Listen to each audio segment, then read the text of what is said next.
दोस्तों, गीता की यह श्लोक जो अपने जीवन में उतारेगा 100% उसके जीवन में बदलाव जरूर आएगा। तो दोस्तों, इस वीडियो को अंत तक जरूर देखिए और अपने जीवन में उतारने की कोशिश कीजिए। तो आइए दोस्तों, उस श्लोक के बारे में बात करते हैं।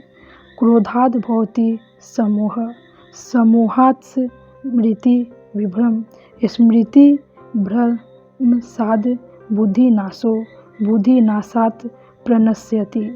अर्थात दोस्तों, क्रोध से मनुष्य की मति मारी जाती है यानी मूढ़ हो जाती है, जिससे स्मृति भ्रमित हो जाती है। स्मृति भ्रम हो जाने से मनुष्य की बुद्धि नष्ट हो जाती है और बुद्धि का नाश हो जाने से मनुष्य खुद का अपना ही नाश कर बैठता है। दोस्तों, हमारे धार्मिक ग्रंथ में हमारे सारे सवालों का जवाब, हर चीज़ का नियम है, बस हमें अपने जीवन में उतारना पड़ता है। हम अगर अपने धर्म के अनुसार चले तो हमारे जीवन में कभी कोई परेशानी आ ही नहीं सकती, बस हम अपने जीवन में उसे उतारते ही नहीं हैं। अगर कहीं सुन भी लिए या पढ़ भी लिए तो तुरंत एक कान से सुनते हैं और दूसरे कान से बाहर निकाल देते हैं, जैसे हमारे लिए वो शब्द ही नहीं है। तो दोस्तों, ऐसे करने से तो कुछ नहीं हो सकता। जब तक आप अपने जीवन में उसे ना उतारें तब तक उससे कोई फ़ायदा नहीं हो सकता। अब जैसे खाना आपके पास रखा है और आप जब तक उसे खाएंगे नहीं तब तक वह भूख नहीं मिटा सकता, ठीक उसी प्रकार आप जब तक इन बातों को अपने जीवन में नहीं उतारेंगे तब तक जीवन कैसे बदलेगा।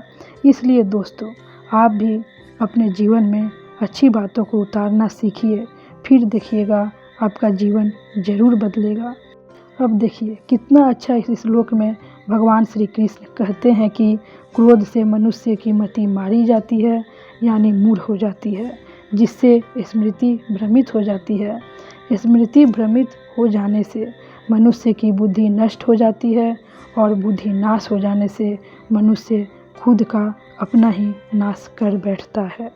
अब यहाँ स्पष्ट भगवान श्री कृष्ण कह दिए हैं कि आपके गुस्सा करने से क्या क्या हो सकता है, कितना हानिकारक है आपके लिए ये गुस्सा। इंसान की सब कुछ बर्बाद करने की क्षमता रखता है और ये बात जानते भी सब कोई है कि गुस्सा उसके लिए कितना नुकसानदेह है, फिर भी गुस्सा करते हैं। आखिर क्यों? मैं पूछती हूँ, अगर हमारा काम जहाँ बिना गुस्सा के हो जाए वहाँ गुस्सा करने की आवश्यकता ही क्या है।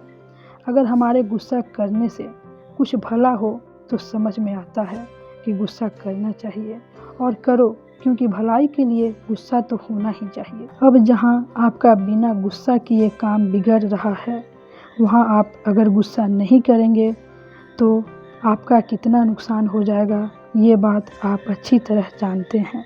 लेकिन जहाँ गुस्सा करने से सिर्फ आपका नुकसान होता है, ये तो समझ नहीं आता कि ये कैसा गुस्सा है जिसमें आप भी जल रहे हैं और दूसरों को भी जला रहे हैं। ये गुस्सा तो आपको लेके डूबेगा ही।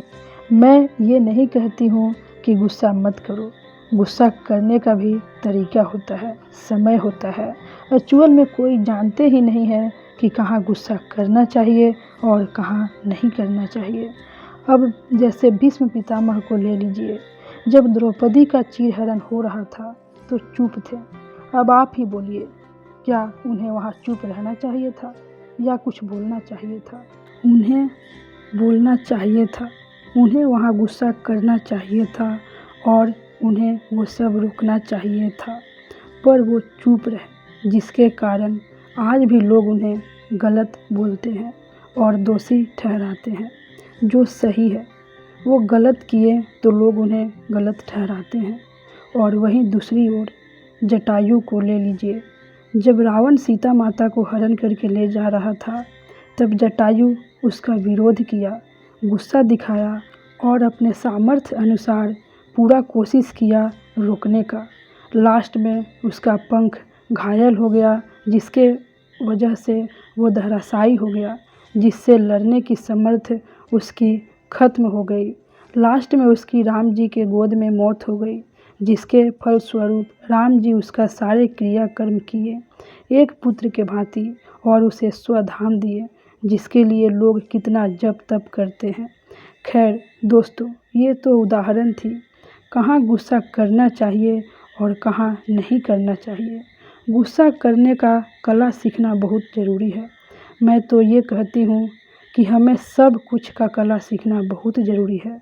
कहाँ बोलना है, कहाँ चुप रहना है, कहाँ हंसना है, कहाँ रोना है, कहाँ क्या करना है और कहाँ क्या नहीं करना है, क्योंकि बहुत लोग को ये कला नहीं आता। लोग बूढ़े हो जाते हैं पर ये सब कला नहीं आती, जिनके फलस्वरूप उन्हें जीवन भर रोना पड़ता है।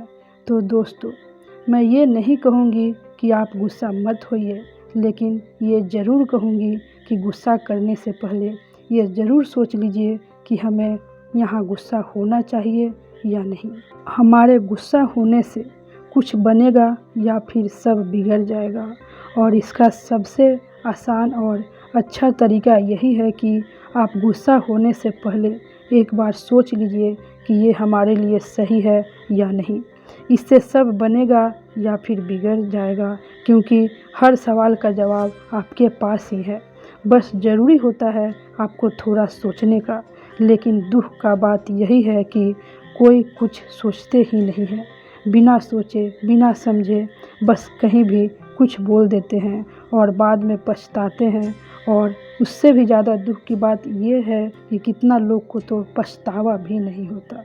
वे सोचते हैं कि मैं ही सही हूँ, मेरे जैसा कोई नहीं है, मैं जो करता हूँ या करती हूँ सही करता हूँ, जिसके परिणाम स्वरूप लास्ट में उसे भुगतना पड़ता है और लास्ट में उसे समझ आता है जिसका कोई फ़ायदा नहीं होता, क्योंकि अब पछताए क्या होए जब चिड़िया चुग गई खेत। तो दोस्तों, मैं आशा करती हूँ कि आपको हमारे आज की ये वीडियो अच्छी लगी होगी। दोस्तों, ऐसे ही वीडियो देखने के लिए हमारे इस चैनल को लाइक, शेयर और सब्सक्राइब ज़रूर कर दीजिएगा। तब तक मैं आपसे विदा लेती हूँ। जय श्री कृष्णा, राधे राधे दोस्तों।